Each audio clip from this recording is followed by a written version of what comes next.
Hi, it's Peter Jennings here from ASPI. Today we're launching a special report, Submarines, Your Questions Answered. And one of the key authors of this document, with me and a number of other folk, is James Goldrick. James, great to have you here. Thanks, Peter. So we've got an opportunity to talk about a range of issues which are presented in this book. The idea behind it was really to provide a kind of a plain English guide for non-specialists to understand submarine technology and the issues facing the Australian government in its procurement of submarines. But let's start really where I think any strategic discussion should, and that is, what's the strategic case for submarines? Why should we be investing so much into this capability?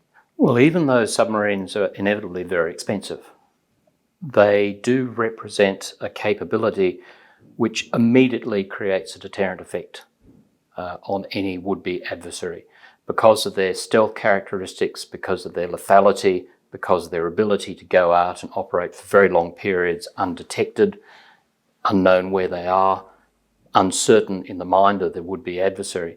That means that they can create an effect which is almost out of proportion to anything else one can do.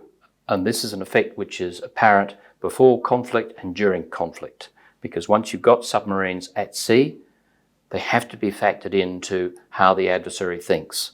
And they complicate the adversary's problem, and they create risk for anything the adversary wants to do, whether that's defensive or offensive. There's a great photo in here of some open water with the title saying Australian submarines on patrol. And of course, it's that stealthy characteristic that you're talking about. Whether they're there or not, an adversary has to take account of the fact that Australia has the capability. Yes, indeed. And that effect, of course, multiplies almost exponentially as you go from, say, having one or two submarines to three or four. And of course, those numbers are particularly important if you have diesel-electric submarines, because diesel-electric submarines do take time to reposition. And the great risk for them is that if the adversary thinks they know where your, say, single submarine is, then they can go around it. But if you've got more than one, then that isn't the answer. It complicates things enormously. We'll get to the current and future capability soon, but take us through some of the historical experience that Australia has had with submarines, James. Well, the submarine in Australia are actually the same age. Indeed, the British and Americans were buying their first submarines just as the Commonwealth was being established. And from the first, people like Alfred Deakin were really interested in submarines because of the realisation that they had this enormous lethality. And at that stage, it was very much thinking about defending Australia's ports. But that idea of lethality, which was out of proportion to the investment, even though the investment's always been big and it's always been a demanding investment technologically, was something that was repeated when the fleet unit was established and came in 1913. It brought two very modern submarines with it, one of which, of course, distinguished itself in the Dardanelles as part of the Gallipoli campaign. And between the wars, the British had a buying time concept of having a large submarine force in the South China Sea. And Australia was meant to contribute to that force with its boats operating in the archipelago. We weren't able to afford to continue doing that with the Depression and other factors. The idea of that lethality was resuscitated thinking in the 50s and 60s when the Navy was increasingly having to come to terms with the expense of carrier-based air power, but wanting lethality and wanting reach. We brought in submarines and formed the Oberon class, which commissioned in the mid-60s, with the first four and then two later in the 70s. And really from that capability, we've maintained a submarine force ever since. And I think it's, as the successive defence white papers have indicated, its significance and its criticality as part of Australia's defensive inventory has, I think, increased over the years. Of course, we've also seen that the numbers grow. So we started, I think, initially with 4 Oberons that then grew to 6. We then had 6 Collins-class submarines. And then in 2009, we have the 2009 White Paper, which Kevin Rudd was most closely involved in developing, which, to the surprise of some, actually doubled the proposed number of submarines that we'll see from 6 to 12. with the future attack class. Of course, it's going to take us quite some time to get to that point, James. I don't think we'll actually have 12 hulls in the water until well into the 2040s. Is it fair to say that even that level of capability, given the size of Australia and the oceans that we have a strategic interest in, buys us a significant deterrent capability, or is that perhaps overstating what submarines can do? I don't think it's overstating what submarines can do. They do. I think it isn't a silver bullet and it isn't a single shot. You need to have other capabilities. And I think, while the expression balanced force is an abused one, I think, if we look across the whole Australian Defence Force, you need to have a balance of capabilities which not only give the government options, but also complicate that problem for any would-be adversary. I think while the number 12 was very much a surprise at the time, and very much, I think, driven by the Prime Minister, in many ways it was, in a longer-term sense, a realistic recognition of the fact that we're coming into a much more challenging strategic environment, and we need to have enough weight. Even if it's very limited weight by some nations' terms, it's enough weight to have deterrent effect. So I think the 12 is not a bad number, even if it's probably more than the absolute minimum, because, as I was saying earlier, with diesel-electric boats, if you've got those additional numbers, then you have the ability to put them out in different spots and, again, make sure that the enemy can't uncomplicate the situation. It is interesting, James, that we're back talking about the South China Sea as an obvious area of strategic interest, and geography doesn't change. It may well have been an interest, in the post-war years, and we're back into that situation again. Something that I think is worth raising here, we found this when we were working on the external advisory panel for the 2016 Defence White Paper, is that there was a huge degree of public interest in the idea of nuclear propulsion for submarines. And in some ways that makes a lot of sense because of the distances that we think about Australian submarines needing to transit. But what's your view on nuclear propulsion? Did Australia make a mistake in not attempting to go down that path? And is it something that we should be thinking about as a possibility for future submarines, perhaps even beyond the attack class? I think I'd be thinking about it as a possibility, although I think that's a wider question also about nuclear power in Australia. I'm somebody who believes Australia should go for nuclear power, although it should be run by obsessive compulsives. And it would be something to do in the future. What I'd also say is that there's no question, if you write a staff requirement for a submarine for Australia, the answer would be a nuclear boat, ideally. Exactly that point of distance and transit times and all the sort of things that nuclear power gives. But we have no nuclear industry. If we were to set up and move down that path, we have to accept it will be an enormous investment.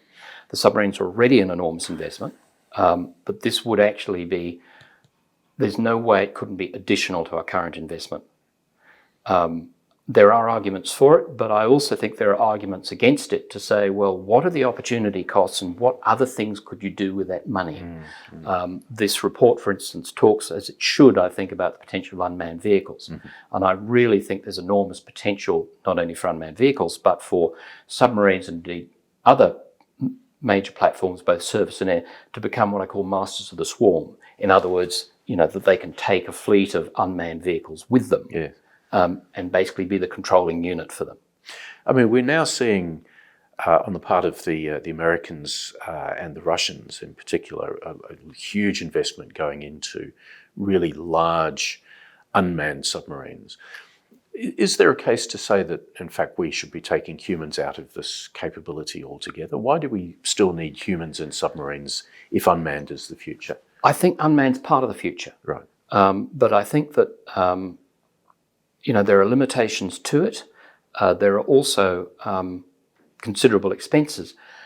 I really think this idea of unmanned vehicles where you can create local networks which can't be interfered with in a cyber war, you can't attack the supporting communications. If you've got local networks, line of sight, short range, underwater, and the rest, have much more potential, and you're going to need human beings in it. I have an aphorism that you actually want to get, even with AI, you actually want to be getting the autonomous units to be doing the stuff that's stupid in a sense. In other words, it's quite clear what you want them to do, and you want them to do it continuously and maintain focus and maintain attention, all the sort of thing human beings are bad at. Right. Now, it's not to say that you won't have decision aids and AI helping you, but the human on the loop, I think, will remain vital. And this is where I get back to this idea that I think the future of the submarine is this almost a command unit with all these unmanned vehicles, all these autonomous units. A mothership. Yes, a mothership. For instance, the submarine can stay out of the area of greatest hazard. It can send the unmanned vehicles in. And one of the points is that I think the big unmanned vehicles that can go very long distances are actually quite expensive. I know they're cheaper than manned units, but they're still pretty expensive. Whereas if you can keep the size down and talk about tens of miles, tens of kilometres rather than thousands, it's all much more practical. So the submarine can say, sit 20, 30 nautical miles, 50 kilometres off an enemy port and send in a vehicle to say, drop a mine where you want it, or just sit there waiting to, when the enemy are coming out. Yes. Yeah. So it's all these things, I think, are the real potential. So this gets back to where I think the money needs to be. We need to think about opportunity costs. Is it right to focus on the extra investments for nuclear power or other things? And of course, it's not just submarines in terms of other things. Indeed. Well, from the sort of high points of artificial intelligence to the prosaic matter of basing, we now have a Navy that is being created for the future without actually the basing infrastructure necessary to house all of these platforms. What's your thought about the best way to base those 12 submarines when we do actually get them? I do think we need to have a base in the east. I think that the base in the west will remain the main base and, have the Barker facilities, I think, is logical. But there's no question it would ease manning problems in terms of people knowing that, if they join the submarine force, they can serve in the east where they come from. Where in the east, I'm not sure. In reality, there's only a certain number of realistic possibilities. Yeah.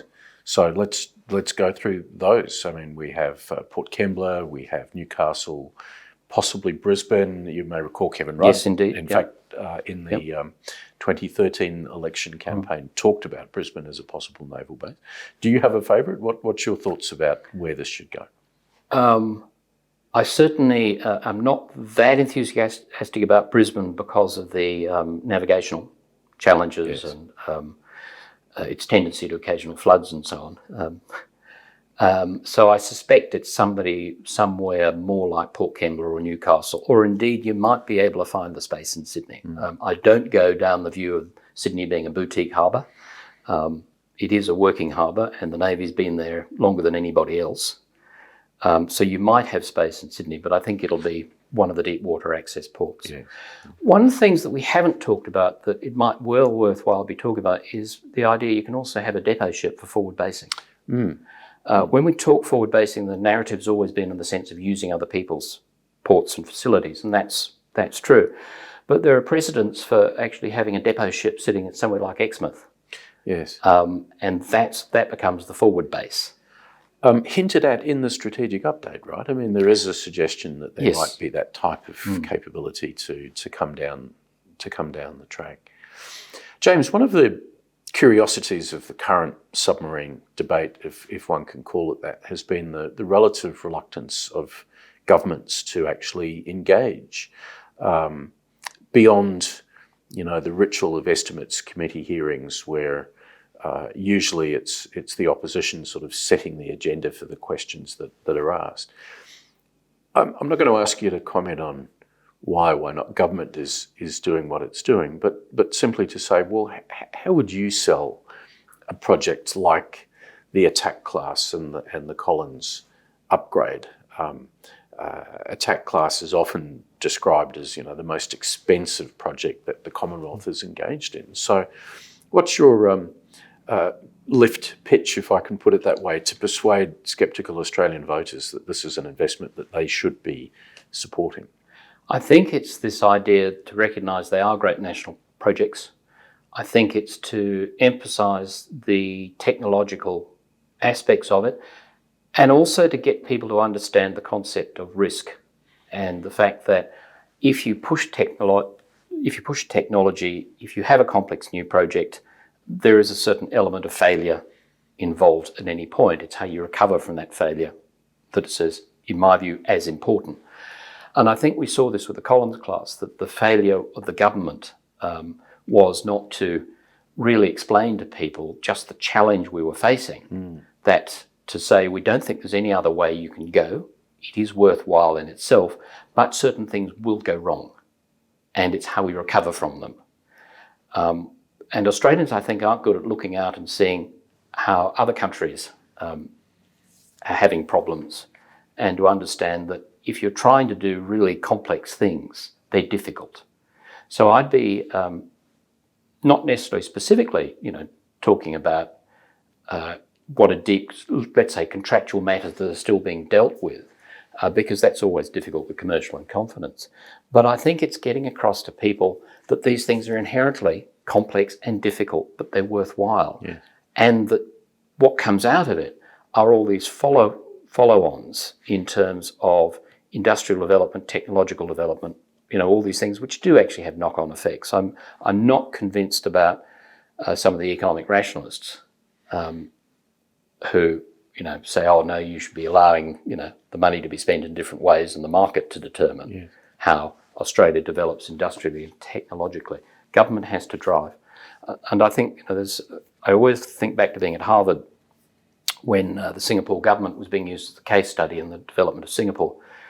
And at the end of the case study, the lecturer said, no, I want an American to answer this question. Nobody from overseas is to answer this question. Which organisation was primarily responsible for the success of Singapore and its industrial, financial, economic development? Which entity? And I want an American to answer. And you could see, and the lecturer picked clearly the hardest sort of, US businessman present. And it was a struggle for him to say the government. The government. Mm-hmm. Mm-hmm. Well, at the end of the day, there is no other entity that is going to be able to make the case to the Australian public, it seems to me. Yes. And I think it's also, relevant to say, James, that as difficult as Collins class was, ultimately it produced one of the best conventional submarine capabilities in the world, and I think still is regarded as that. So you can have success as well as challenge. Yes, you can. And and to be fair, part of that failure, and it's something that really struck me at the time after the McIntosh-Prescott report was pointed out to me by an American expert, was because we hadn't thought through the question of risk, and because there were other political pressures and keenness to get the project going, the contingency funding wasn't enough. And this American expert said to me, look, if you have a greenfield project with a new submarine design in a country that hasn't built submarines before, with a country that hasn't exported submarines for 50 years, working with them, you need a 15% contingency. And the contingency was tiny. So it was both actually a financial decision, but associated with this was this outlook. And of course, because the contingency wasn't enough, a lot of small problems weren't fixed early. Yes. And gave the submarine the bad reputation. Yes. Well, folks, submarines, your questions are answered. We've done our best to identify all the possible questions and queries that people might have about the current submarine capability and the future submarine capability. I hope you find it interesting reading. James, thanks for joining us today, and thanks for your contributions to the book. Thanks, it's been a pleasure, Peter. Thank you.